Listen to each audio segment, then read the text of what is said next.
네, 안녕하세요. 바쁘신 중에 많은 분들 저희 오스코텍 R&D데이 참석해 주셔서 감사드리고요. 금요일이라서 차가 많이 막혀가지고 조금 늦었습니다. 네, 오늘 저희들 1년에 2번, 봄에 한 번, 가을에 한 번 이렇게 저희 R&D 데이를 가지고 있습니다. 지난 봄에는 때마침 저희 세비더 플래닛 이상 탑라인이 나와서 그 위주로 말씀드렸고, 오늘은 사실 떡 부러지게 이렇게 말씀드릴 수 있는 부분이 크게는 없네요. 근데 어찌됐든 하기로 한 거니까 이렇게 자리를 마련했습니다. 오늘 말씀드릴 내용들은 다음과 같습니다. 우선 그동안 저희 2023년 저희 큰 이정표가 될 만한 건들, 물론 지금은 저희 회사 물질은 아니지만 그래도 투자자분들께서는 가장 관심을 가지고 계신 것 중에 하나가 이 레이저 티닙이기 때문에 이 레이저 티닙 많이들 이미 다 아시는 얘기인데 그냥 현황 간단하게 저희 박지현 부장이 설명을 드릴 거고요. 그리고 다들 아시겠지만 세비더 플래닛 페이스 2 ITP 면역 혈소판 감소증에서 페이스 2 성공적으로 마무리를 했습니다. 그리고 덴피본티닙, 이게 처음 이제 말씀드리는 건데 그동안 저희 SKI G801이라고 불려왔던 그 플리3 엑셀 듀얼 이중저 해제 이름이 이제 덴피본티닙이라고 이제 이름이 붙었습니다. 지금 한국에서 고형암 쪽으로 임상 싱글 에이전트, 그러니까 모노테라피로 지금 도스 에스컬레이션 하고 있고 거의 이제 끝나가고 있습니다. 도스 에스컬레이션. 그래서 그 다음 계획에 대해서 간단하게 설명드리도록 하겠습니다. 그리고 최근에 저희들이 이제 공지를 했지만은 엔타이 타우 엔티바디 저희 아델과 같이 공동 개발하고 있는 알츠하이머 쪽으로 공동 개발하고 있는 아델 Y01 최근에 FDA에 IND 신청을 했고 진행해도 좋다는 이제 공식 허가를 받았습니다. 이게 이제 저희들 굵직한 올해 있었던 굵직한 건들이고 이 기회를 빌어서 저희 덴피본티닙 얘기도 있지만은 저희 오스코텍에 그동안 물밑에서 물밑은 아니고 물 표면 물 약간 밑에서 준비해온 이 온콜로지 스트래티지 저희 사실 디스커버리 쪽은 사실 거의 온콜로지에 집중되어 있습니다. 그래서 그 온콜로지 전략에 대해서 간단하게 소개드리는 자리를 마련하겠고 그 전략에 따른 저희 개발 방향, 덴피본티닙의 개발 방향 그리고 내년에 임상 들어가려고 계획하고 있는 저희 OCT598 이게 카나프 테라피릭스에서 작년 봄 라이센싱 해온 EP24 엔타고니스트, 듀얼 엔타고니스트 OCT598에 대한 소개를 드리도록 하겠습니다. 2023년 마일스톤입니다. 어떻게 박지현 부장님이 네, 일단 레이저 티닙은 너무나 잘 아시겠지만 저희 일단 크리살리스 그다음에 유한에서 단독으로 진행했던 레이저 301 그리고 이제 결과 발표를 앞두고 있는 마리포사 1, 2 이렇게 이제 임상을 거쳐서 이제 국내에서는 2차 치료제 승인을 받고 그다음에 최근에는 1차 치료제 승인도 받고 이제 그 보험급여 등재를 앞두고 있고요. 어저께 이제 약병이 통과를 해서 이제 한 내년 정도부터는 1차 치료제로서도 본격적으로 매출을 좀 기대를 해볼 수 있을 것 같습니다.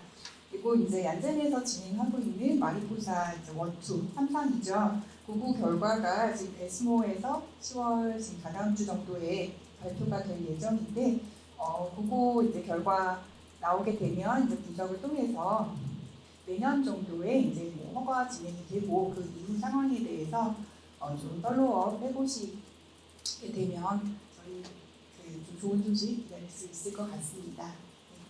레이저 티닙에 대해서는 일단 거기까지 제가 말씀드리도록 하겠습니다.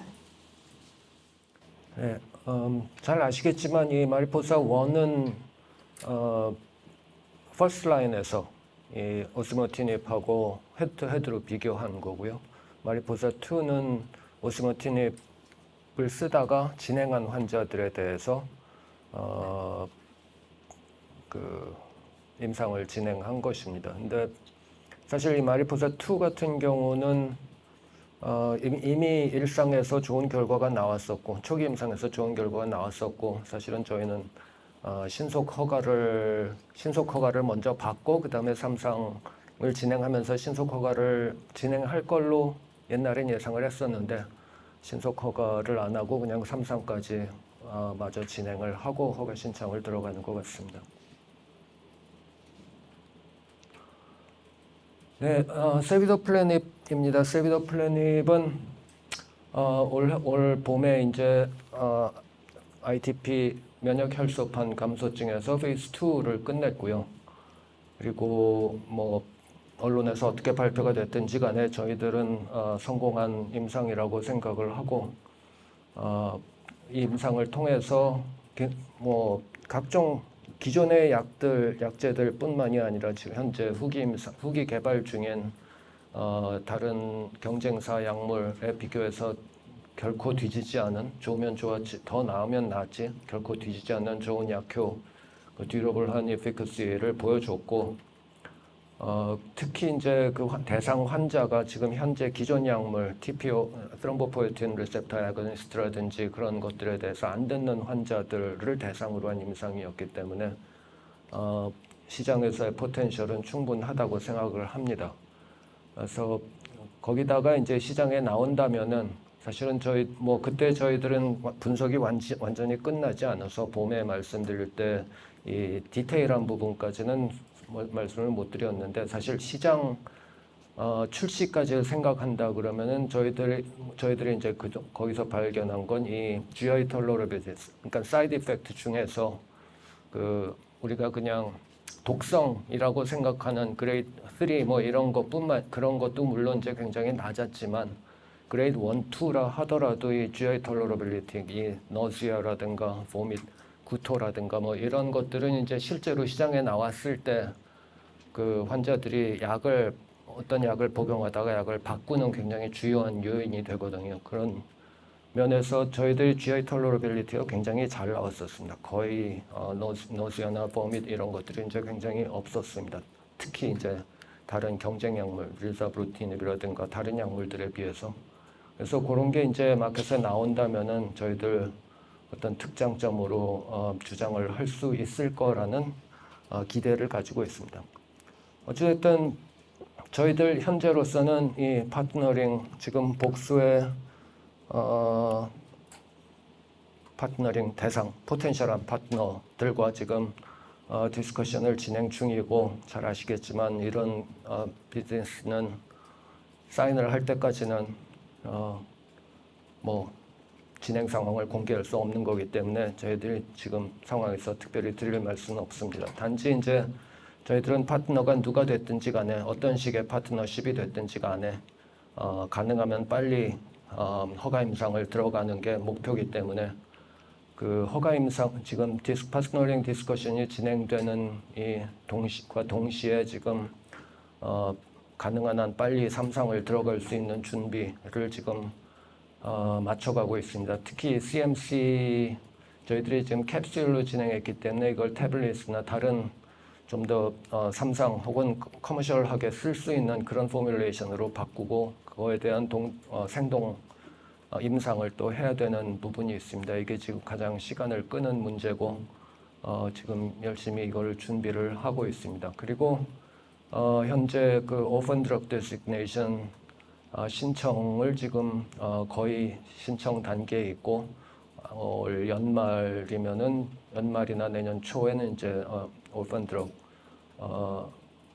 Designation이 될 걸로 지금 생각을 하고 있습니다. 저희들 현재 목표는 2025년 물론 저희가 한다는 얘기가 아니라 이 파트너를 통해서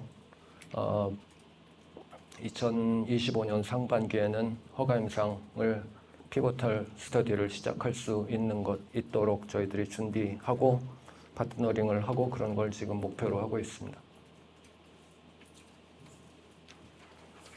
댄피번틴이 G801에 업데이트 드리겠습니다. 지금 페이스 1 모노테라피로 도즈 에스컬레이션 진행 중이고요. 100mg에서 시작했고 지금 3+3로 진행을 하고 있고 현재 400mg까지 왔습니다. 300mg에서 도즈 리미팅 톡시시티가 한 분 나와서 백필 코호트를 세 분을 더 진행을 했고요.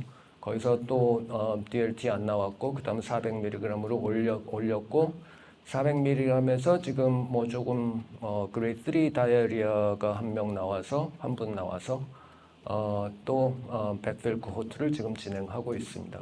이렇게 해서 지금 총 지금까지 지금 400mg 백필 코호트도 지금 세 분의 환자가 다 모집이 된 상태고요. 그래서 총 지금 둘, 셋, 넷, 다섯, 여섯, 일곱, 21분의 이제 환자들이 한테 이제 진행을 했습니다.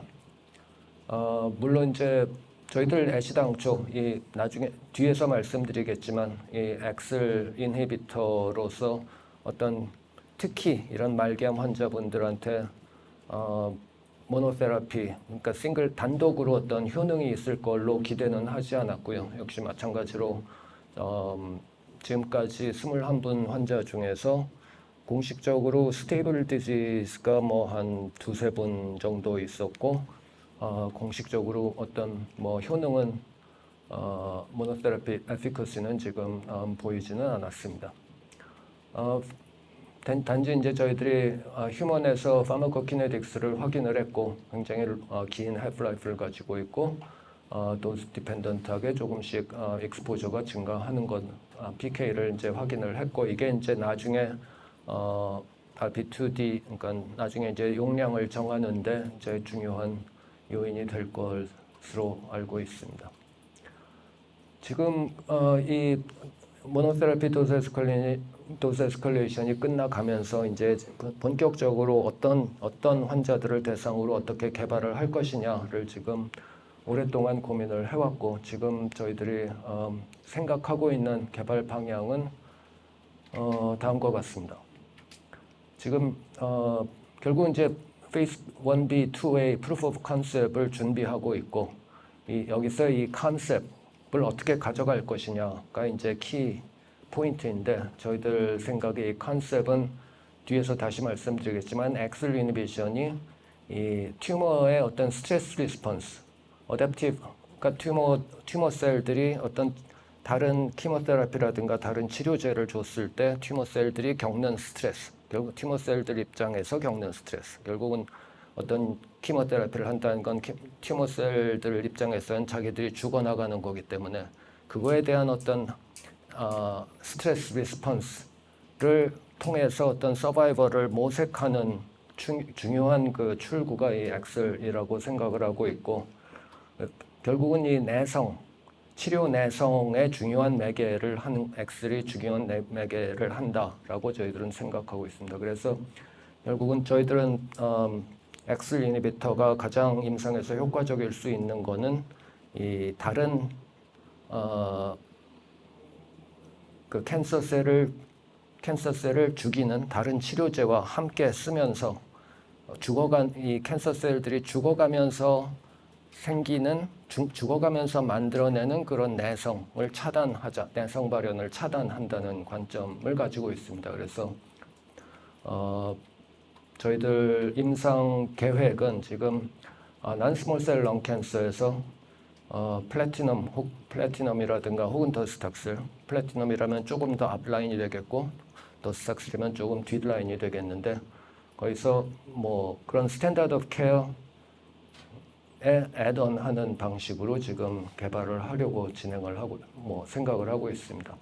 이런 임상 디자인에 대해서 현재 식약처와 의논 중에 있고요. 식약처 상담을 한번 받았고 크게 지금 반대되는 피드백은 받지 않았습니다.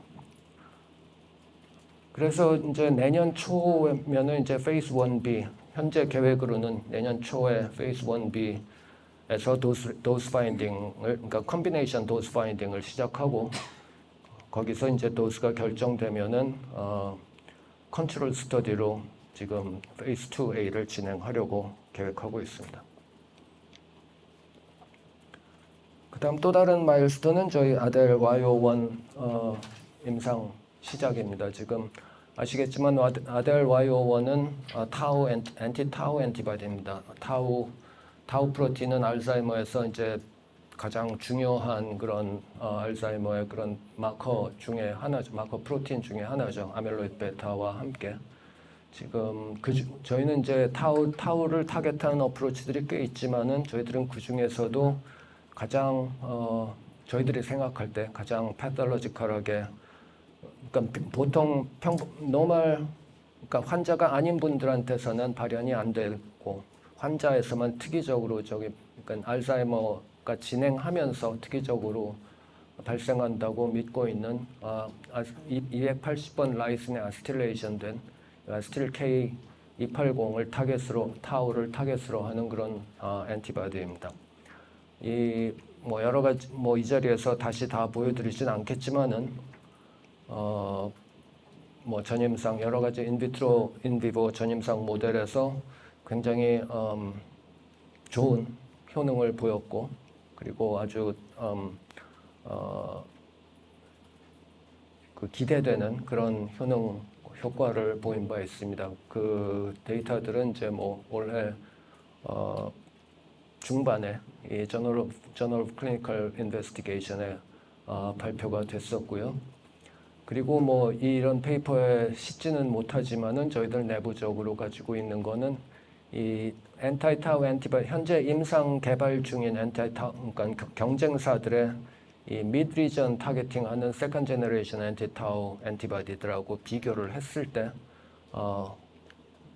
최소한 저희들 한 실험에서는 훨씬 좋은 그런 효능을 보인 바 있습니다. 이 엔타이타우 알츠하이머 디지즈는 사실 굉장히 오랫동안 신약 개발의 어떤 무덤이었다가 많이 아시는 것처럼 작년 아듀카누맙이 좀 이상하게 출발을 했지만 작년 말 올해를 거치면서 이제 레카네맙하고 도나네맙이 상당히 좋은 효능이라기보단 나쁘지 않은 의미 있는 그런 효능, 이 알츠하이머의 진행을 현저하게 낮추는 진행 속도를 늦추는 그런 임상 결과를 발표를 했고 그래서 그걸 바탕으로 이제 허가를 받았고 정식 허가를 앞두고 있습니다. 그러면서 지금 알츠하이머 디지즈 자체가 기존의 아밀로이드 베타 가설이 결코 틀린 게 아니었다. 결국은 어떤 아밀로이드 베타 중에서도 플락 중에서도 어떤 스피시스, 어떤 놈을 잡는 게 중요하다라는 그런 게 이제 알려진 셈이고요. 사실 그러면서 알츠하이머에 대한 이런 기존에 저희들이 가지고 있던 가설, 아밀로이드 베타 가설, 그리고 타우 가설 이런 것들이 이제 실제로 워킹한다는 어떤 자신감을 얻었다고 볼 수 있고 따라서 아밀로이드 베타 엔티바디가 지금 허가는 받았지만은 이 많은 의사분들이 볼 때는 이 진행을 속도를 늦추긴 하지만 아직 충분치 않은 그러니까 통계적으로 유의미하긴 하지만은 임상적으로는 아직 충분하다고 볼 수 없는 그런 효능을 지금 보이고 있고 그렇다면은 그 다음은 뭐냐? 그래서 그 다음 타자로는 지금 타우에 대한 관심이 늘어나고 있다고 볼 수 있습니다. 근데 타우도 처음에 많은 A베타 이 항체들이 실패했던 것처럼 사실은 타우의 어떤 부분을 엔티바디가 잡느냐 하는 게 굉장히 중요한 이슈고 실제로 처음에 1세대 엔티타우 엔티바디들 N터미널 쪽을 잡았던 1세대 엔티타우 엔티바디들은 대부분 다 실패를 했습니다. 페이스 2에서. 그렇기 때문에 이제 뭐 타우는 아니다 이런 얘기도 있었는데 사실은 아는 사람은 이미 이 임상 결과가 나올 때 이 사이언스는 이미 엔터미날은 잡아봐야 소용이 없다는 게 알려져 있을 때 이제 임상 결과가 그걸 확인해 준 셈이었고요. 사실 지금 오히려 더 기대를 걸고 있는 건 이 세컨 제너레이션 이 타우 프로틴의 미드리전을 잡는 저희 이 K280을 포함한 그런 미드리전을 잡는 엔티바디들이 지금 러쉬라든가 아니면은 뭐 에사이, 뭐 J&J 이런 회사들이 지금 페이스 2에 진입해 있습니다. 페이스 2 이 미드리전 타겟팅 엔티타우 엔티바디의 페이스 2 결과는 이제 25년 내후년에 이제 나올 걸로 지금 생각을 하고 있고요. 결국은 이제 이 앞서 나가고 있는 이 회사, 이 경쟁사들의 이 임상 결과에 따라서 이제 타우가 얼만큼 더 큰 각광을 받게 될지 또 한 번 실망을 하게 될지가 이제 결정이 될 것 같습니다. 그리고 많은 이 전문가들이 지금 거기다가 덧붙여서 기대하고 있는 거는 지금 기존에 허가받은 A베타 엔티바디들 레카네맵이나 도나네맙에다가 타우 엔티바디를 컨비네이션을 하면은 훨씬 더 좋은 효능을 보일 거다라고 지금 전문가들은 기대를 하고 있습니다. 그래서 이런 앞으로 A베타 엔티바디와의 그 컨비네이션도 앞으로 각광을 받을 수 있는 그런 분야입니다.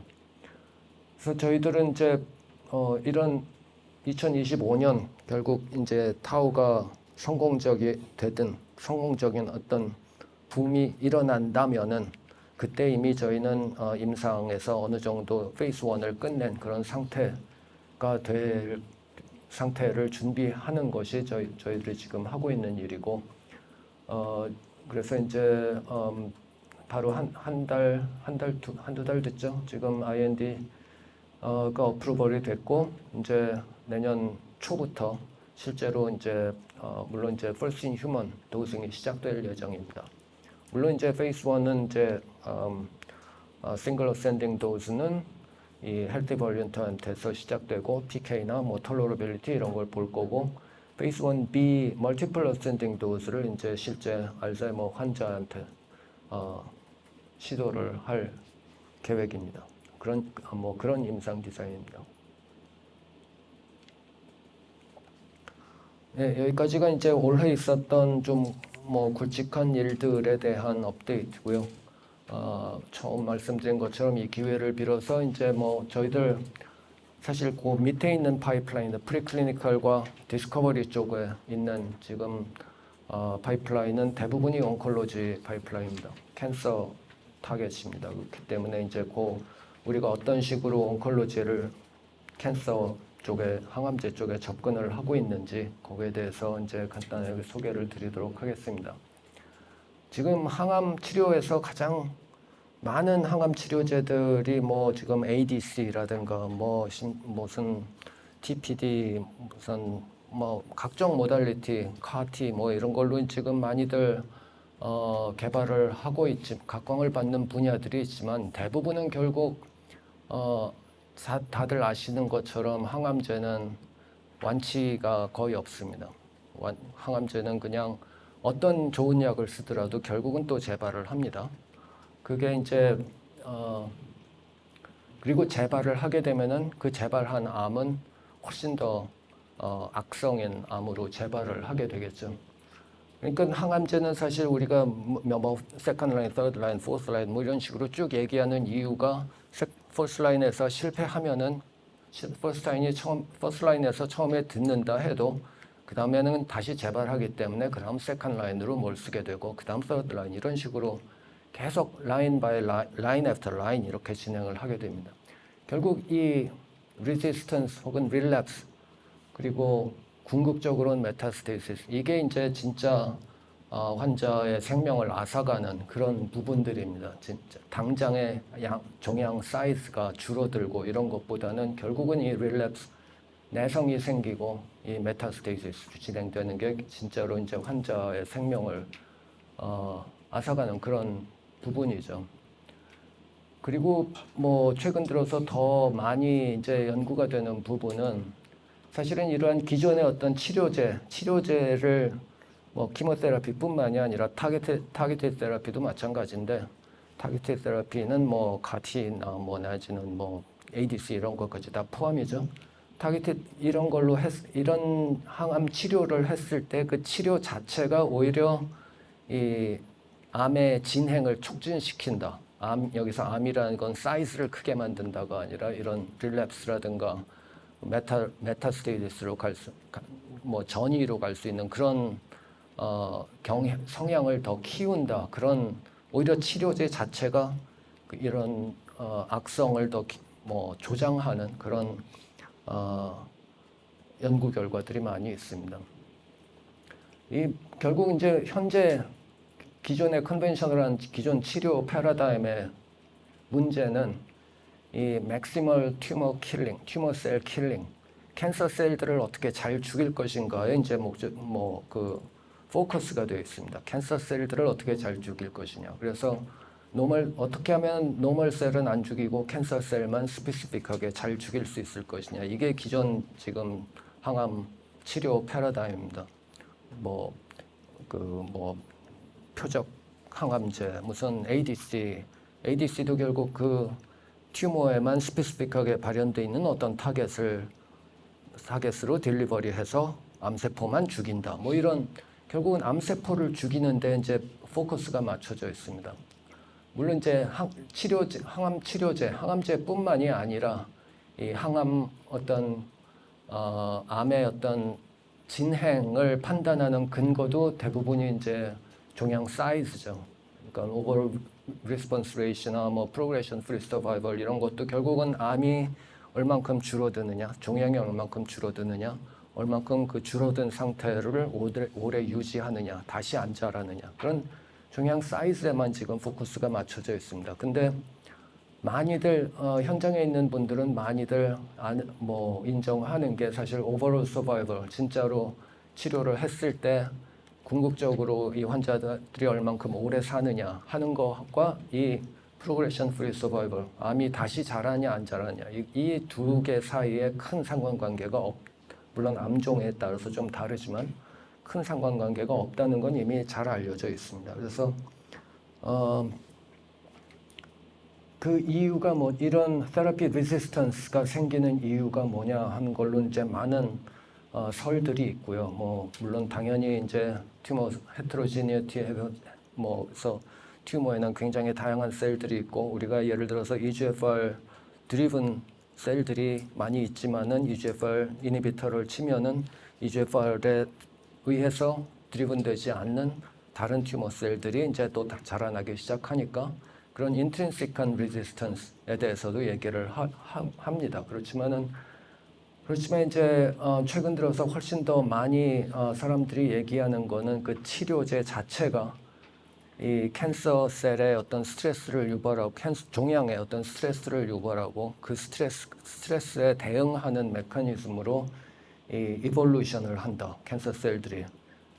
그래서 홀지놈 여기까지 깊이 들어가진 않겠지만 홀지놈 더블링, 크로모솜 인스테빌리티 이런 것들을 유도해서 사실 튜머 입장에서 암 입장에서는 어떤 암 자체가 내 몸에서 나오긴 했지만은 어떤 내 몸의 컨트롤 받지 않는 독립된 어떤 생명체라고 생각을 한다면은 어떤 약을 쳤을 때 그거에 대항해서 살아남기 위한 여러 가지 반응을 합니다. 그 반응을 어떻게 심지어 이제 키모테라피라든가 타겟 테라피로 이 셀들이 죽어가면서도 죽지 않고 남아있는 셀들을 어떻게 더 보호하고 나중에 그걸 키울 것이냐 이런 반응들을 이제 많이 보여줍니다.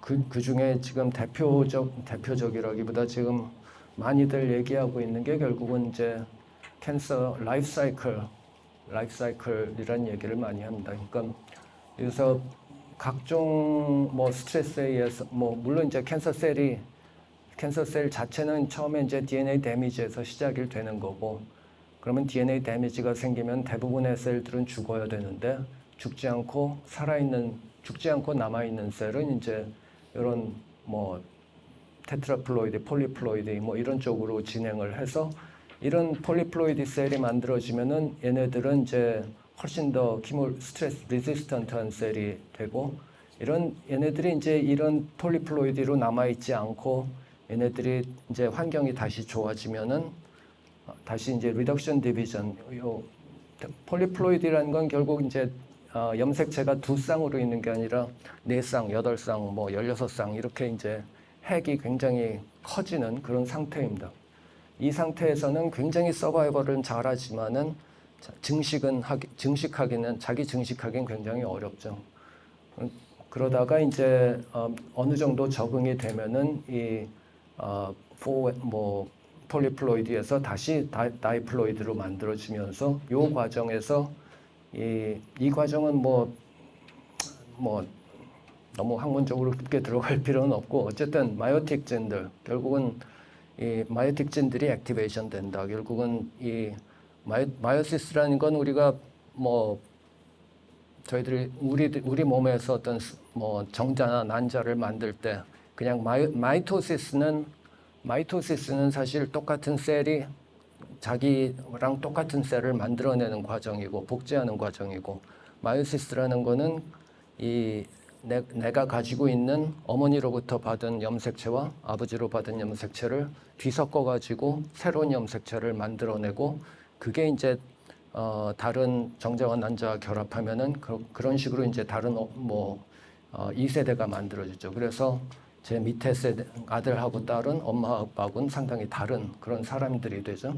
그거나 그런 과정이 이제 마이오시스입니다. 결국은 캔서 셀도 여기서 리프로덕티브 사이클을 지나가면서 이런 리컴비네이션을 함으로 해가지고 새로운 셀들을 만들어냅니다. 그게 이제 튜머 헤테로지니어티의 어떤 원인이 되기도 하고 이런 마이오시스가 시작됨으로 해서 거기서 나오는 셀들을 우리가 이제 스템셀이라고 얘기를 하죠. 결국은 거기서 만들어진 캔서 스템셀이 이제 디퍼런시에이션을 하면서 실제로 프롤리퍼레티브한 새로운 캔서 셀들을 만들어냅니다. 이런 과정은 뭐 캔서에 특별히 암이라서 이런 건 아니고 실제로 자연계에서 일어나고 있는 어떤 생명 현상입니다. 그러니까 굉장히 많은 단세포 생물들, 박테리아를 포함해가지고 이스트라든가 이런 것들도 좋은 환경에서는 마이토시스로 계속 번식을 하지만은 스트레스를 받는 상황에서는 마이토시스를 중단하고 플로이드 사이클로 들어갑니다. 그래서 플로이드 사이클로 이런 폴리플로이드를 만들어서 스트레스를 견디고 있다가 거기서 이런 리컴비네이션을 통해서 또 스트레스에 저항할 수 있는 새로운 옵스프링을 만들어내고 그런 이런 사이클을 돌아갑니다. 이거는 이제 캔서 셀도 역시 뭐 다른 그런 유니셀룰러 단세포 생물들과 마찬가지로 이런 사이클을 통해서 스트레스에 저항할 수 있는 새로운 더러 셀들을 만들어낸다라고 생각을 하고 있습니다. 그렇기 때문에 저희들이 생각하는 거는 단지 이러한 캔서 셀들 열심히 증식을 굉장히 잘하는 셀들을 죽여서 종양 사이즈를 줄이는 거는 굉장히 단편적인 어프로치고 그렇게 종양 사이즈를 물론 줄여야겠죠. 캔서 셀들을 죽이면서 캔서 셀들이 죽기 때문에 죽으면서 만들어내는 이런 저항성들을 함께 같이 차단해야 된다라는 게 이제 그게 보다 더 근본적인 항암 치료가 될 거라고 저희들은 생각하고 있고 저희들이 하고 있는 온콜로지 타겟들은 대부분이 그런 백그라운드에서 시작한 타겟들입니다. 아까 말씀드린 덴피본티닙 엑셀 같은 경우도 잘 알려져 있는 거는 엑셀 자체는 이 에이파토틱 셀 리셉터입니다. 이 에이파토틱 셀 자기 주위에 있는 셀들이 에이파토시스를 통해서 죽어 나가면은 그거를 인식해 가지고 지금 문제가 있구나. 이 주위에서 많은 에이파토틱 셀들이 있으면은 그거를 인식해서 어떤 위기를 느끼고 거기에 대항하는 이제 반응들을 일으킵니다. 거기에 대항하는 반응이 이제 스트레스 EMT EMT 뭐 에피텔리얼 메센카이멀 트랜지션 뭐 이런 EMT를 유발하고 뭐 DNA 데미지 리스폰스라든가 그리고 자기 혼자 EMT를 통해서 레지스턴스를 내성을 키울 뿐만이 아니라 이 주위에도 이 IL-10이나 TGF-베타 같은 사이토카인들을 이뮤노서프레시브한 사이토카인들을 내보내서 이 주위도 이제 굉장히 이뮨 이베이전을 유발하게 되고 그런 결국은 에파토틱 셀을 인식해서 이 자기 서바이벌을 할 수 있는 환경을 만들어내는 그런 중요한 리셉터가 이제 엑슬입니다. 그래서 저희들이 엑슬 이니비터를 개발을 하고 있고 이 덴피본티닙이 그런 이제 엑슬 이니비터고 뭐 이미 소개해드린 적이 있는데 전임상 데이터에서도 보자면은 이게 지금 렁 캔서 모델에서 처음에 시스플라틴으로 인덕션을 하고 그 다음에 이게 스탠다드 오브 케어죠. 시스플라틴으로 인덕션하고 엔타이 PD1과 페메트렉시드로 메인테넌스를 하는 게 이제 스탠다드 오브 케어 방법입니다. 근데 이런 이 마우스 모델에서 똑같은 그런 처리를 했을 때 SKI-801, G801 저희 덴피본티닙이 이 인덕션 페이스에 저희 801이 있을 때 덴피본티닙이 있을 때 훨씬 좋은 효능을 보이고 있습니다. 이 빨간색. 그 얘기는 주위에서 굉장히 많은 캔서 셀들이 시스플라틴에 의해서 막 죽어가고 있을 때 그 죽어가면서 나오는 이 서바이벌 시그널, 살기 위한 시그널을 엑슬이 뭐 중계를 한다고 볼 수 있고 결국은 셀들이 죽어갈 때 그때 엑슬의 신호를 막아야지 그 내성 발현을 줄일 수 있다라고 저희들은 생각을 합니다. 근데 저희들이 이제 엑슬 이니비터를 혼자 개발하는 회사도 아니고 많은 회사들이 엑슬 이니비터를 개발을 시도를 했지만 대부분이 많이 실패를 했습니다. 뭐 처음에 엑슬이라는 타겟이 나온 거는 EGFR 내성, EGFR 이니비터에 대한 내성을 엑슬이 내게 한다. 그런 개념으로 이제 처음에 각광을 받은 타겟 중에 하나입니다. 지금 아미반타맵이 타겟팅하는 CMET하고 마찬가지로 그렇지만은 그런 개념으로 시작된 이 약 개발들이 특히 임상에서 대부분 실패를 했는데 그 이유는 제가 볼 때는 이미 EGFR 이니비터를 써서 프로그레스한 환자에 대해서 EGFR 이니비터와 컨비네이션으로 시도를 했습니다. 근데 이미 EGFR 이니비터 여기 오시모티닙도 있고 얼로티닙도 있고 오시모티닙도 있고 제피티닙도 있는데 이미 내성이 생긴 환자한테 또다시 컨비네이션으로 해봐야 이미 내성이 생겼다는 거는 오시모티닙에 대해서 안 듣는다는 얘기고 그럼 거기다 컨비네이션을 해봐야 오시모티닙에 의해서 죽어가는 캔서셀은 거의 없습니다. 그런 상황에서 엑슬이 할 수 있는 건 별로 없는 거죠. 그뿐만이 아니라 다른 임상들도 대부분 마찬가지입니다. 이미 프로그레스한 이미 내성이 생긴 환자한테 뭐 그 약과 다시 뭐 PD1하고 같이 컨비를 한다든가 그러면 사실 죽어가는 암세포가 없는 상황에서 엑슬을 이니비션 해봐야 별 효능이 없을 거라고 저는 생각을 합니다. 그래서 뭐 아까 말씀드린 것처럼 저희들 임상 계획은 이 키모테라피가 처음 들어갈 때 키모테라피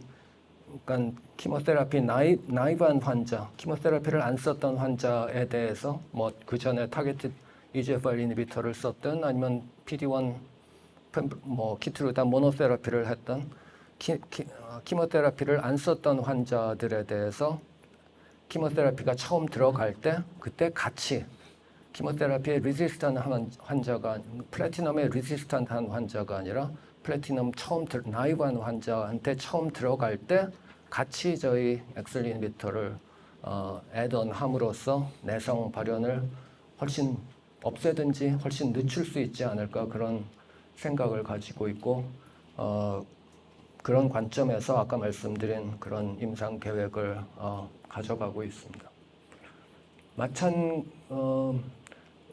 지금 저희들 경쟁 약물이라고 할 수 있는 뱀센티닙 같은 경우 지금 굉장히 많은 임상을 했지만은 대부분 실패를 했고 현재 진행되고 있는 게 지금 말씀드린 거랑 비슷한 그런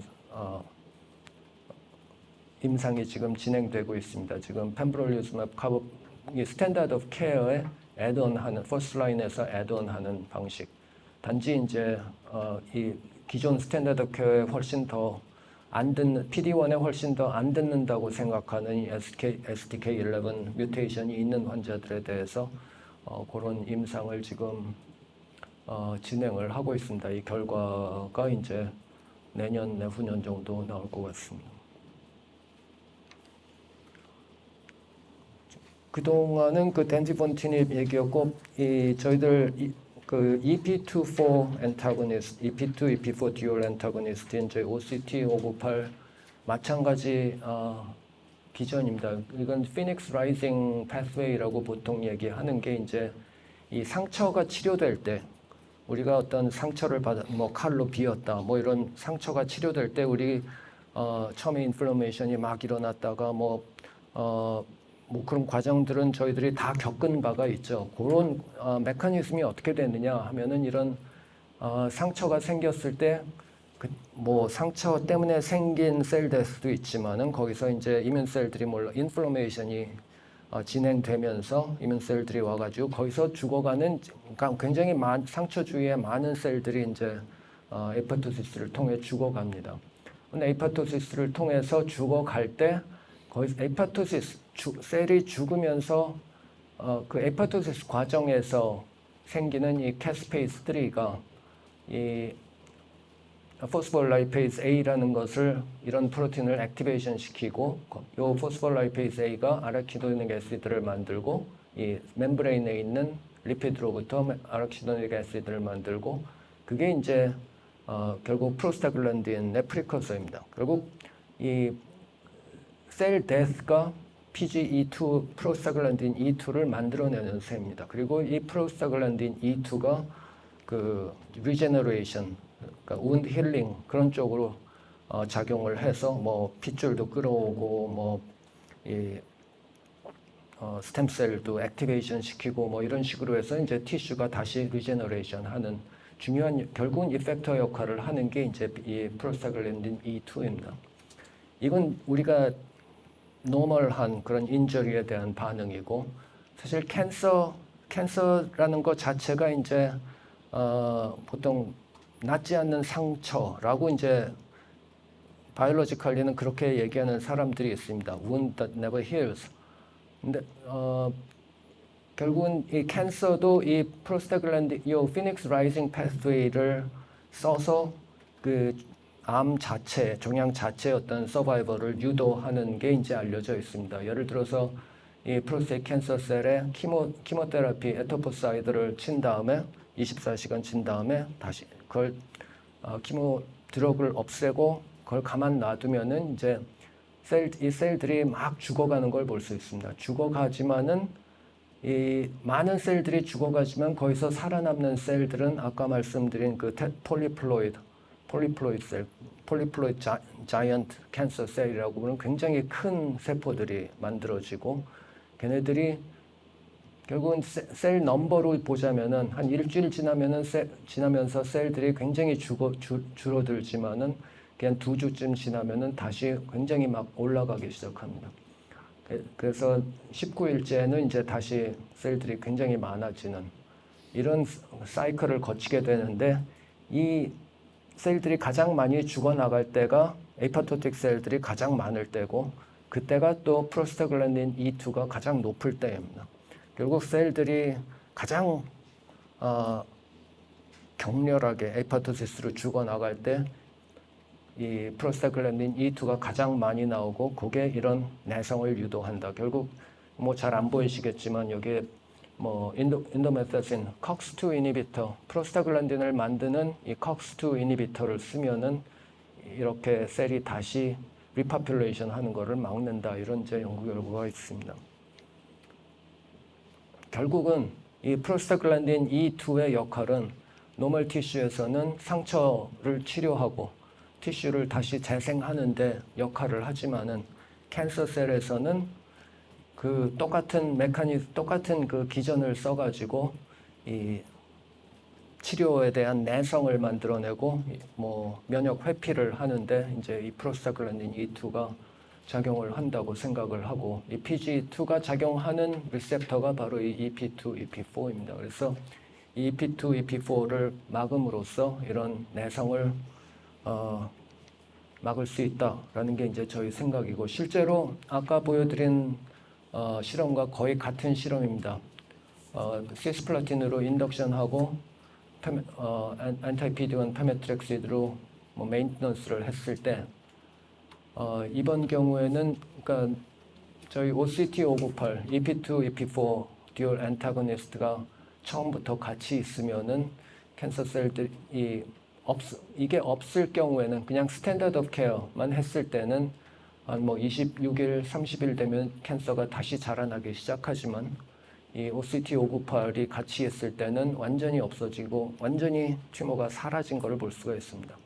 이렇게 사라진 마우스들, 튜머가 완전히 큐어된 이 마우스들을 그러니까 35일까지 약을 처리해서 튜머가 완전히 사라진 다음에 그다음에 한 20일 정도 더 약을 처리하지 않고 있어도 튜머는 다시 안 자라고요. 그리고 그 이후에 이 똑같은 이 TC1 똑같은 캔서 셀들을 다시 심어줍니다. 그러니까 다른 쪽에다가 다시 심어주면은 컨트롤 마우스들은 이제 튜머가 당연히 다시 자라는데 이미 여기서 뭐 치료가 된 마우스들은 이 TC1 셀에 대한 암세포에 대한 이 저항성이 생겼기 때문에 5마리 중에 4마리는 그대로 암세포를 심어도 암세포가 자라지를 못하는 것을 이제 볼 수가 있습니다. 5마리 중에 1마리만 이제 암세포가 다시 종양이 다시 자란 걸 확인했습니다. 그래서 여러 가지 전임상 데이터의 일부지만은 지금 말씀드린 어떤 치료제 내성을 차단하는 그런 메커니즘을 보여주는 그런 데이터라고 말씀드릴 수 있고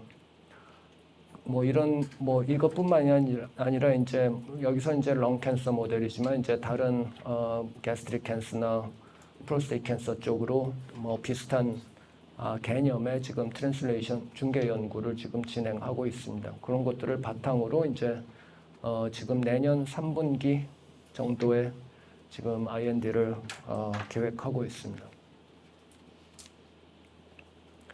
지금 598하고 덴피본티닙 598 그런 예를 이제 말씀드려줬지만은 저들 사실 디스커버리 상태에서 지금 디스커버리 페이스에서 진행하고 있는 다른 타겟들 다 비슷한 개념, 비슷한 그런 치료제 내성 그리고 저항 면역 회피 치료제에 의한 내성을 극복하는 그런 메커니즘 쪽으로 저희들이 연구를 진행을 하고 있고 그 중에 이제 저희 내부 인터널 프로그램 중에 하나 가장 앞서 나가고 있는 건 현재 지금 리드 옵티마이제이션 중이고 아마도 내후년 정도에는 내년부터는 전임상을 들어갈 수 있지 않을까 생각하고 있고 내후년에 임상에 진입할 수 있을 걸로 기대를 하고 있습니다.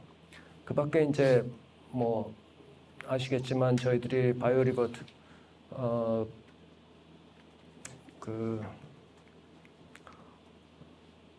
바이오리버트와 이제 공동 연구를 진행하고 있고 저희들이 바이오리버트와 공동 연구를 진행하는 것은 바이오리버트에서 컴퓨테이셔널 바이올로지라 그래야 되나 그런 거를 통해서 이제 바이오리버트는 결국 현재로는 타겟 아이디하고 타겟 밸리데이션에 지금 특화되어 있는 그런 회사입니다. 거기서 카이스트에 있는 조광현 교수님께서 만든 회사고 이 바이오리버트 결국 이제 바이오리버트에서 찾아내는 그런 새로운 퍼스트 인 클래스 타겟들에 대해서 저희들이 지금 기초적인 연구를 지금 같이 진행하고 있고 이 타겟 여기서 같이 진행 중인 타겟들 역시 지금 말씀드린 그런 내성 내성이나 뭐 내성 혹은 어떻게 말하자면 캔서에 대한 궁극적인 치료 그런 것들에 이제 포커스되어 있는 그런 디스커버리 파이프라인들입니다. 네, 거기까지 저희 온콜로지 전략에 대해서 소개를 드렸고요.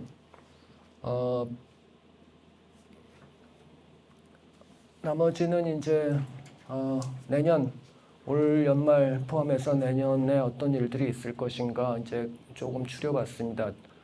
이미 다 말씀드린 부분이긴 한데 레이저 티닙의 3상 결과가 이제 11월 에스모에서 발표가 될 예정이고 뭐 이거는 이 노란색은 순전히 저희들 추측입니다. 그냥 사실 J&J가 하는 거라 저희들이 어떻게 할지는 알 수가 없지만은 어찌됐든 이 3상 결과를 바탕으로 아마 내년 1분기에는 허가 신청이 들어가지 않을까?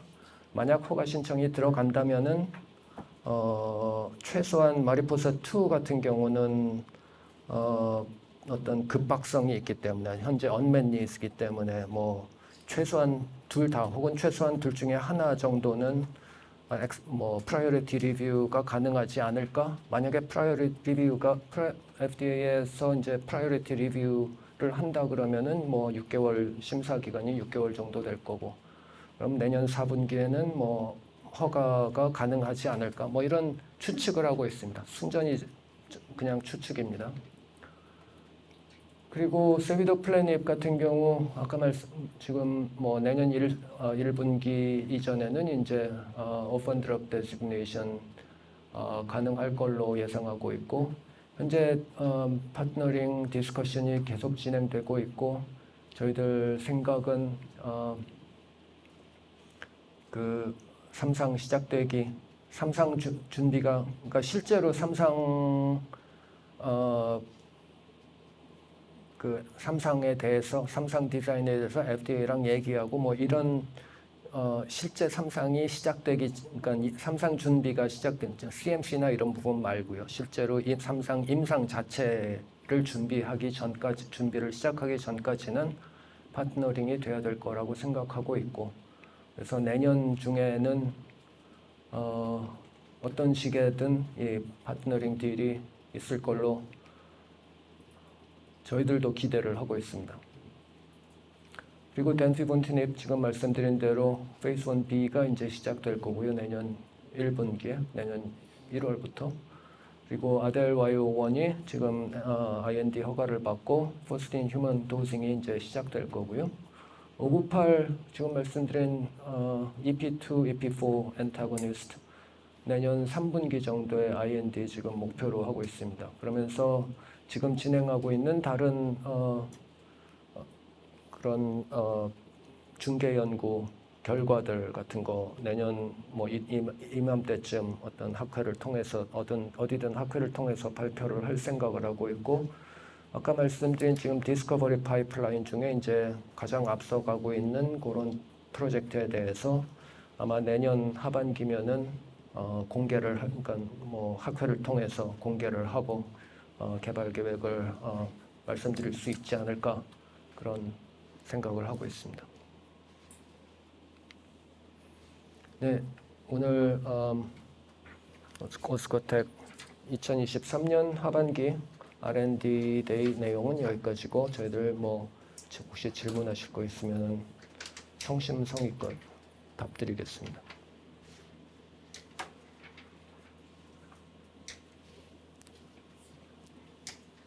네, 대표님, 저기 한 3가지 정도 질문이 있는데요.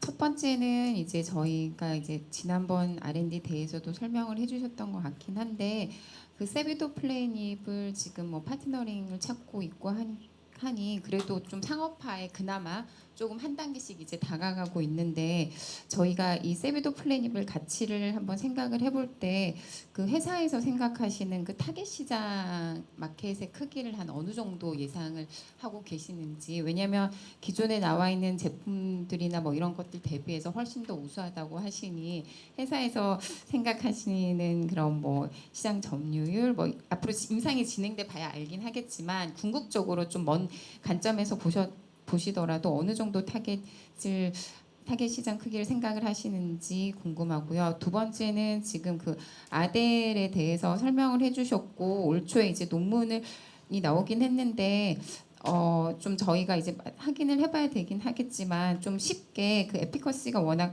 좀 뛰어나다고 하니 어떠한 점에서 저희가 이제 초점을 둬서 이제 그런 것들을 확인을 할 수 있을지 좀 더 구체적인 설명 부탁드리고요. 그다음 세 번째로는 이제 레이저 티닙이 상업화가 되기 시작을 하면 이것도 뭐 2025년 6년 일이긴 하나 이제 수익이 들어오기 시작할 텐데 오스쿠텍에서는 이러한 그 수익을 어떻게 활용할 계획이신지 뭐 R&D를 뭐 대폭 더 늘리실 거라든지 뭐 이런 것들 혹시 뭐 생각하신 그런 방안들이 있는지 그런 것들이 궁금합니다.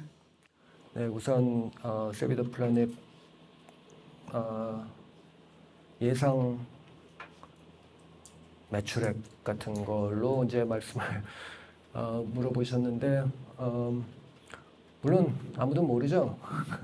근데 물론 이제 그런 전문가 전문 회사에 이제 용역을 줘서 한번 뭐 계산해 볼 수도 있겠지만 그게 얼마나 맞을지는 잘 모르겠고 그냥 저희들 그냥 내부적으로 그냥 내부적으로 그냥 볼팍으로 이렇게 예상하는 거는 현재 스롬보포이틴 리셉터 애거니스트들이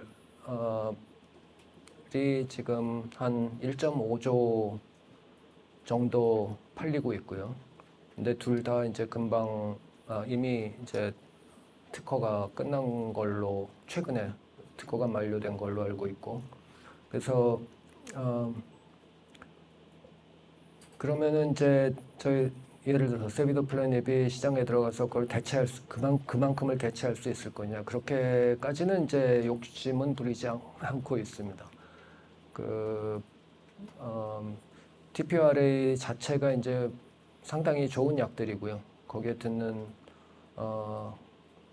환자들이 많이 있고 결국 이제 저희들이 세비도플래닙이 시장에 들어간다 그러면 TPRA 다음 라인으로 들어갈 것이냐 아니면 TPRA랑 경쟁하는 라인으로 들어갈 것이냐 뭐 그런 결정도 있어야겠지만은 저희들은 이제 TPRA랑 경쟁하는 그냥 세컨 라인으로 들어간다고 생각을 했을 때 단시간에 이제 TPRA 특히 이제 제네릭도 나오고 그런다면 TPRA를 대체할 수 있을 거라고는 이렇게 욕심을 부리고 있지는 않습니다. 그리고 TPRA를 대체하는 지금 뭐 릴사브루 BTK 이니비터라든가 특히 이제 FcRn 이니비터들이 지금 이미 3상을 진행하고 있고 그런 경쟁 약물들에 비해서 저희는 또 이제 3상을 내후년도에 이제 3상을 한다 그러면 상당히 몇 년 뒤처져 있는 셈이고 그래서 매출액 자체로 저희들이 이제 뭐 이게 뭐 블록버스터가 될 거라고는 솔직히 하지 못합니다. 그래서 뭐 그러면 5천억까지 예상을 할 수 있을 것이냐? 모든 게 잘 받쳐준다면은 뭐 5천억까지는 몰라도 뭐 몇천억은 할 수 있지 않을까? 뭐 그렇게 희망적으로 기대를 하고 있습니다. 그게 이제 뭐 또 뭐 그런 문제점은 그 얘기는 스킵하기로 하고 그다음 두 번째 질문이 아델와이오1 저희들이 아델와이오1에 대해서 굉장히 디퍼런시에이션 그러니까 경쟁력이다라고 생각하는 거는 물론 이제 실험실에서의 결과를 통해서도 다른 미드비전 엔티바디하고 헤드투헤드로 비교했을 때 물론 인비트로긴 하지만은 이 타우 애그리게이션이라든가 타우 프로파게이션 이런 것들에 대해서 이제 훨씬 더 좋은 데이터를 보여줬었고요. 결국은 이제 A베타 경우에서도 보여준 것처럼 어떤 이런 애그리게이트를 만드는 애그리게이트 프로틴을 잡는 그런 엔티바디를 개발한다고 했을 때는 이 어떤 에피톱을 잡느냐, 어떤 폼, 이 프로틴의 어떤 폼을 잡느냐 하는 게 결국 키 포인트라고 생각을 합니다. 아밀로이드 베타 엔티바디도 수많은 엔티바디들이 시도를 했지만 다 실패를 하다가 레카네맵 같이 이제 뭐 특정한 어떤 올리고머릭 폼, 솔리블 올리고머릭 폼, 뭐 그러니까 프리피브릴 이런 거를 훨씬 잘 잡는 그런 엔티바디를 개발했을 때 더 효능이 있는 걸로 이렇게 나왔고요. 결국은 어떤 에피톱을 잡는 게 가장 중요한가 하는 점이고, 저희들은 저희 아델 Y51이 인식하는 그 아스텔 K280이 굉장히 중요한 에피톱이라고 생각을 하고 있고요. 왜냐하면 그 많은 연구가 된 바에 의하면은 그 280번의 아스틸레이션이 됐을 때 훨씬 결국은 이 엔티바디이기 때문에 셀 안으로 들어가지는 못하고 저희들은 프로퍼게이션을 막는 겁니다. 셀 투 셀에서 셀로 전달되는 부분을 막는 건데, 이 K280이 있을 때 이 K280 아스틸레이션 돼 있는 이 타우 애그리게이트 이런 것들이 이제 훨씬 더 익스크리션이 잘 되고, 그러니까 셀에서 더 잘 나오고, 그리고 셀 안으로 들어갔을 때도 애그리게이션을 훨씬 더 잘 만들고, 뭐 이런 데이터들이 있습니다. 그런 연구 결과들이 있습니다. 뭐 저희들이 한 건 아니고 그런 문헌에. 그래서 저희들은 K280을 잡는 게 어떤 다른 에피톱을 잡는 것보다 훨씬 더 효과적인 그런 방법일 거라고 물론 기대를 하고 있습니다. 결국은 이제 엔티바디이기 때문에 프로퍼게이션을 막는 거고, 이 알츠하이머 진행과 더불어서 이 타우가 발견되는 그 뉴런에서 타우가 발견되는 그런 브락 스테이지라 그러는데, 그게 이제 알츠하이머가 진행될수록 더 이제 퍼지게 돼 있습니다. 그래서 그 셀에서 셀로 퍼지는 그 부분을 막는 게 이제 저희들 엔티바디의 역할이기 때문에 단순히 그냥 엔티바디를, 그러니까 타우를 잘 잡는다, 타우를 똑같이 잡는데 뭐가 다르냐 이런 것보다는 이 프로퍼게이션에 관련 셀에서 셀로 넘어갈 때 그 어떤 에피톱을 잡는 게 가장 뭐 효과적일 것이냐, 그런 관점에서 이제 보는 게 중요할 거라고 생각을 합니다. 그 다음에 세 번째 질문은 레이저 티닙이었는데 뭐였죠? 2025년 6년부터 해서 들어오는 아, 예, 저 개인한테 물어본다면은 뭐 엄청 디스커버리 쪽을 키우고 뭐 그런 얘기를 하겠습니다. 근데 이제 그런 부분은 코퍼레이트 디벨롭먼트 분야고, 그건 이제 저 혼자 하고 싶은 대로 할 수 있는 건 아니고, 그거는 뭐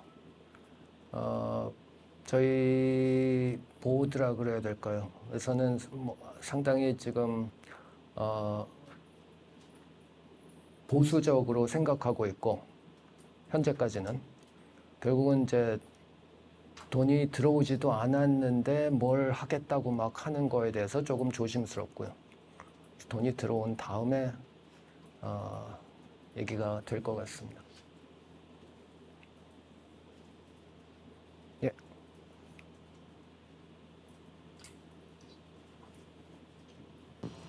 네, 대표님, 저 세비도 플래닛 관련해서 질문이 있는데, 아까 대답해주신 와중에서도 이제 FcRn 항치료제들 언급을 해주신 것 같은데, 그러면 둘 다 이제 자가항체 관련된 자가면역 질환 쪽에 잘 먹힌다고 그때 설명에서도 해주셨던 걸로 기억하는데, 그러면 저희 세비도 플래닛과 지금 뭐 임상 중인 아니면 시장에 나온 이제 항 FcRn 치료제들을 비교했을 때 뭐 약효나 기전 측면에서 저희가 뭐 어떤 게 좀 더 좋은지가 궁금하고, 그리고 부수적으로 이제 항 FcRn 치료제들은 막 적응증 저희가 뭐 수십 개 할 수 있다 이렇게 주장을 하는데, 저희도 그 정도로 적응증 늘릴 수 있는 포텐셜이 있는 건지 궁금합니다.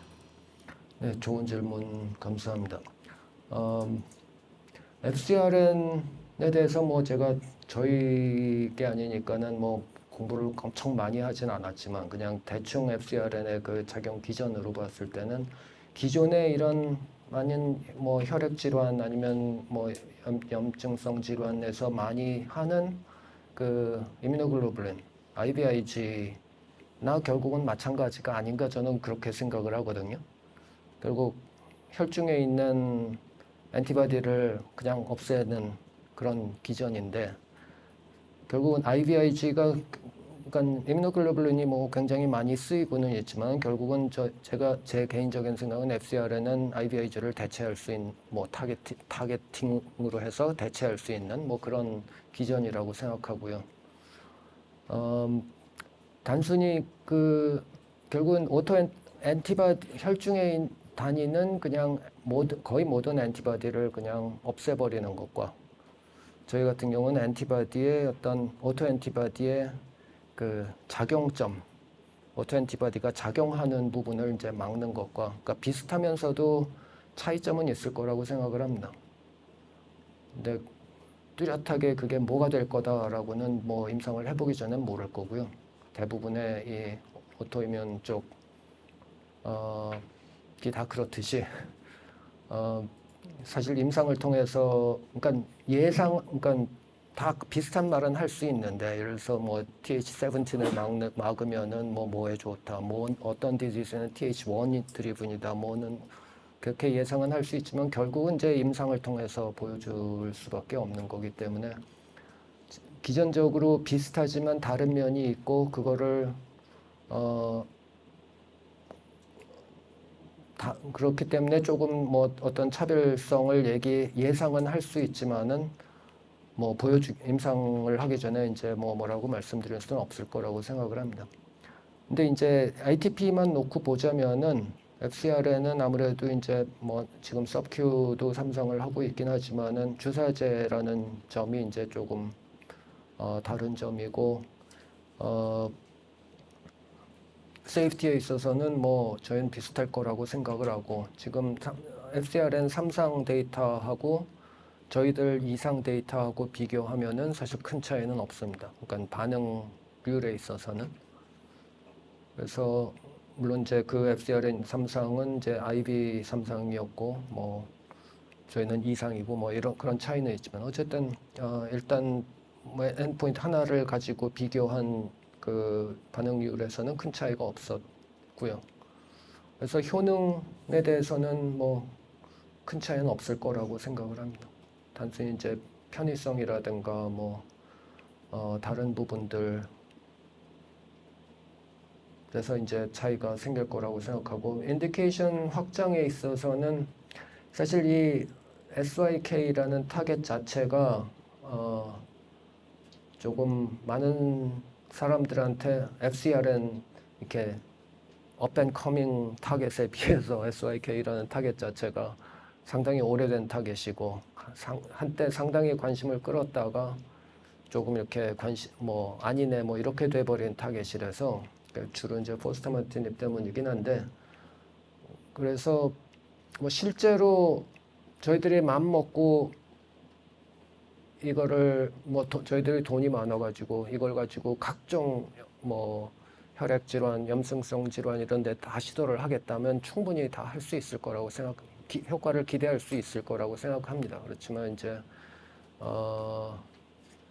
그러기에는 일반적인 사람들의 인식이 이렇게 별로 좋지 않은 타겟이고 솔직히 말씀드리면 FcRN은 여러 가지를 좀 그러니까 비교적 새로운 타겟이기 때문에 여러 가지 질병을 막 시도해 볼 수 있는 환경인데 비해서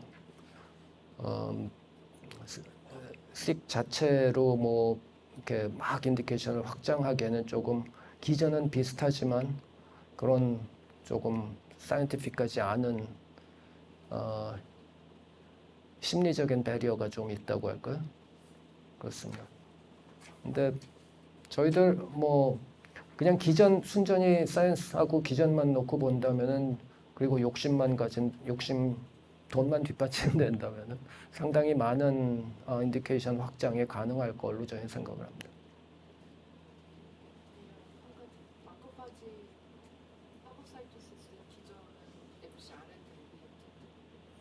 뭐 TMI.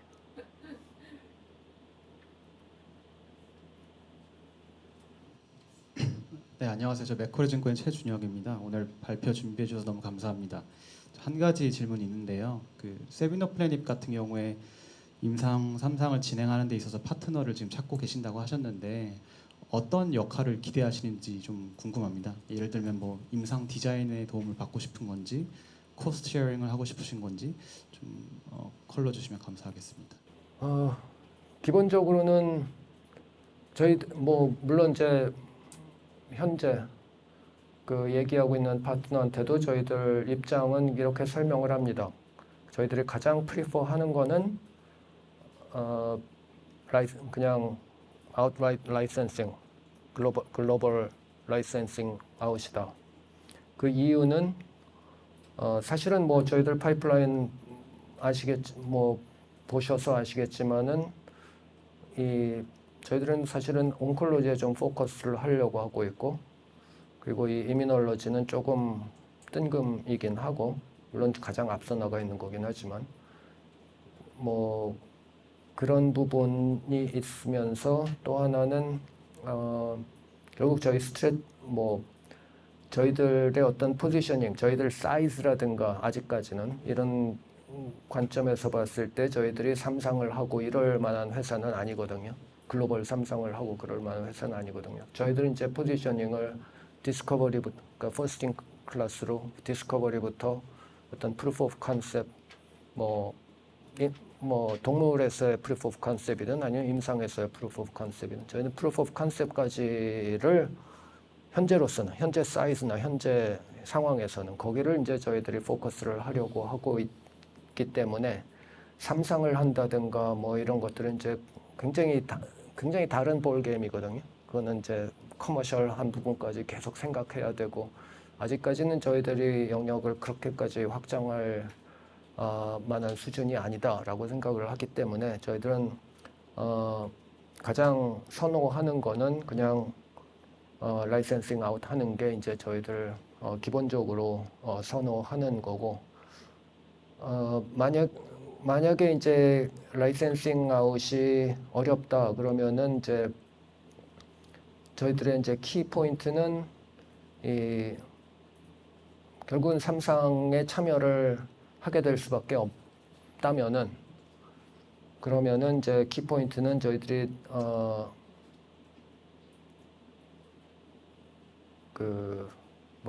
딜루션을 안 해가면서 3상을 할 수 있는, 그러니까 저희들이 따로 뭐 예를 들어서 투자를 받지 않으면서 3상을 할 수 있는 그런 방법을 생각하고 있습니다. 그러니까 3상을 한다면은 주주들의 돈을 쓰지 않는 그런 저희들이 사실 그러니까 코디벨롭을 생각하고 있고요. 결국은 사이저블한 저희들의 그동안 쓴 돈 뭐 아니면은 그리고 3상에 필요한 그런 것까지 다 커버를 할 수 있는 어떤 업프론트를 포함한 그런 코디벨롭먼트 같은 것까지 고려는 하고 있습니다. 그렇지만은 기본적으로는 라이센스 아웃을 목표로 하고 있습니다. 조금 보충. 저희가 파트너한테 가장 바라는 건 글로벌 라이센스 아웃이 됐든 아니면 코디벨롭을 하든 그 파트너의 커머셜라이제이션 능력, 자체 커머셜라이제이션 능력 혹은 거기 그 사람들이 그 파트너가 갖고 올 수 있는 커머셜라이제이션 능력이 어쨌든 중요한 포인트고, 마켓에 나가는 그 시점을 생각했을 때 중요하게 그 이제 능력을 중요하게 보고 있습니다.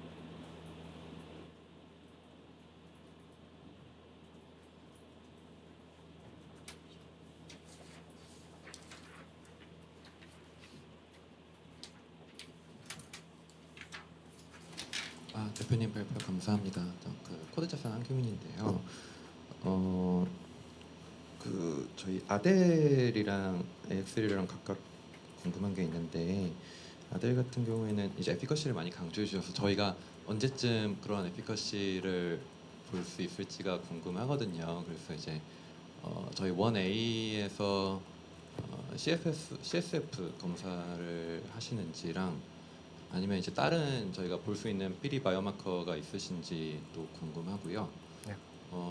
그리고 최근에 이제 타우 임상들 보면 이제 A베타 2의 환자들의 후속으로 들어가는 임상들도 있잖아요. 그래서 혹시 저희가 인비트로 실험에서 A베타 약물과의 시너지도 혹시 있으셨는지도 궁금합니다. 네, 좋은 질문이네요. 우선 그 첫 질문이 뭐였죠? 휴먼 에피커시. 에피커시 임상에서 물론 에피커시는 이제 에피커시라고 하면 임상에서 에피커시라고 하면 결국 커그니션이고 커그니션은 최소한 페이스 2 가기 전엔 볼 수 없는 거고요. 지금 페이스 1에서 저희들이 계획하고 있는 거는 이제 타겟 인게이지 CSF에서의 타겟 인게이지먼트랑 PD 파마코다이너믹스 그걸 보는 게 이제 가장 큰 이제 키 포인트이기도 하고 그렇지만 가장 어려운 부분이기도 합니다. 그러니까 우선 이제 다른 바이오마커들 지금 A베타 많은 회사들이 A베타 임상을 하면서 찾은 많은 바이오마커들은 물론 당연히 보고요. 그 뭐 포스포타우 18 뭐 217이나 181 뭐 그런 거 블러드에서나 CSF에서나 그런 결국 그게 이제 포스포타우 바이오마커 같은 경우는 이제 타우 엔티바디에 대한 바이오마커라기보다는 A베타에 대한 바이오마커로 지금 생각을 하고 있긴 한데 어찌됐든 그리고 에피커시에 대한 바이오마커라고 생각도 하긴 하지만 결국은 A베타에서 기전을 통한 그 바이오마커라고 생각하고 있는데 어쨌든 그것 쉽게 이제 볼 수 있는 그런 바이오마커들은 당연히 보고 근데 저희들이 지금 가장 필요하면서도 가장 챌린징하다고 생각하는 거는 실제로 이제 환자 CSF에서 이 아스틸 K280 타우를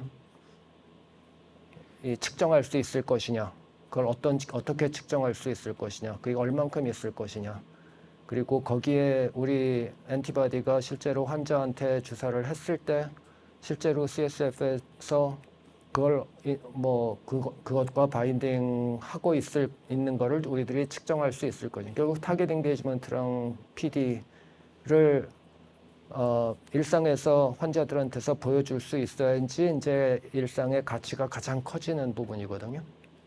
근데 이제 기술적으로 그게 굉장히 지금 어려운 부분이고 에세이를 새로 개발해야 되고 지금 개발하고 있긴 하지만은 어쨌든 개발한다 해도 실제로 처음 해보는 거기 때문에 어느 누구도 환자 CSF에서 아스틸 K280 타우가 얼만큼 있는지도 모르기 때문에 그걸 과연 측정할 수 있을지 없을지 시도는 지금 하고 있습니다. 그렇지만 어쨌든 곧 라이센싱 아웃을 위해서도 그런 타겟 인게이지먼트랑 PD를 볼 수 있는 건 굉장히 중요하고 저희들은 불가능할지도 모르겠지만 시도는 지금 하고 있습니다. 그거 말고 다른 그냥 잘 알려진 에피커시랑 관계가 있을 것이다. 그런 A베타 42 레벨이라든지 포스포타우라든지 이런 것들은 그냥 당연히 다 일상에서 확인을 할 예정입니다. 네, 감사합니다. 저 그 덴피보티닙도 이제 질문이 있는데 아까 이제 저희의 직접적인 경쟁 약물은 이제 벤센티닙이라고 말씀해 주셨지만 그 깁테리스틴닙도 아무튼 저희처럼 이제 듀얼이긴 했잖아요. 이제 그쪽은 조금 더 FLT3에 집중되어 있었지만, 근데 이제 거희 같은 경우에는 NFCC는 안 되고 그 대신 AML에서 좋은 성과를 냈고. 근데 저희도 아까 슬라이드에는 AML이 있는데 말씀은 안 해주셔서 혹시 그쪽 시장에 대해서 저희가 어떻게 생각하시는지 궁금합니다. 저희들 많이들 아시겠지만 덴피본티닙 가지고 맨 처음엔 FLT3 이니비터로 개발을 했고 미국에서 IV로 도스 에스컬레이션까지 마쳤습니다. 마치면서 도스 에스컬레이션 할 때 AML 환자 대상으로 도스 에스컬레이션 스터디를 할 때 MTD가 나오기 전까지 이 11명인가 여기 환자들 중에서 FLT3 뮤테이션이 있는 환자는 3분 있었고 그 3분한테서는 다 파셜 컴플리트 리스폰스도 1분 있었고 파셜 리스폰스도 봤습니다. 그래서 저희들 이 덴피본티닙을 AML, 플리스리 포지티브 AML로 개발한다. 그럼 약효는 있을 것으로 확신은 합니다. 근데 그 당시 이제 IV였고 이걸 지금 오럴로 바꾼 다음에 AML을 다시 시도할 것이냐 저희들 내부적으로 고민을 했었는데 약효는 있을 걸로 확신하지만은 이미 말씀하신 듀테리틴이 비슷한 프로파일로 AML에서 자리를 잡고 있고 뭐 듀테리틴뿐만이 아니라 AML은 그 환자 수에 비해서 너무 많은 약들이 지금 경쟁을 하고 있고 AML 많은 라인에서 지금 뭐 복잡한 라인에서 지금 뭐 경쟁들을 하고 있기 때문에 저희들은 그러니까 전략적으로 AML은 들어가지 않기로 했습니다. 그래서 고용함에 집중하기로 했습니다. AML 임상하면은 효능은 확실히 있을 걸로 생각은 합니다.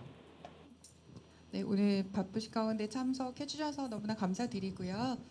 이번 R&D 데이는 여기서 마치도록 하겠습니다. 감사합니다. 네, 감사합니다.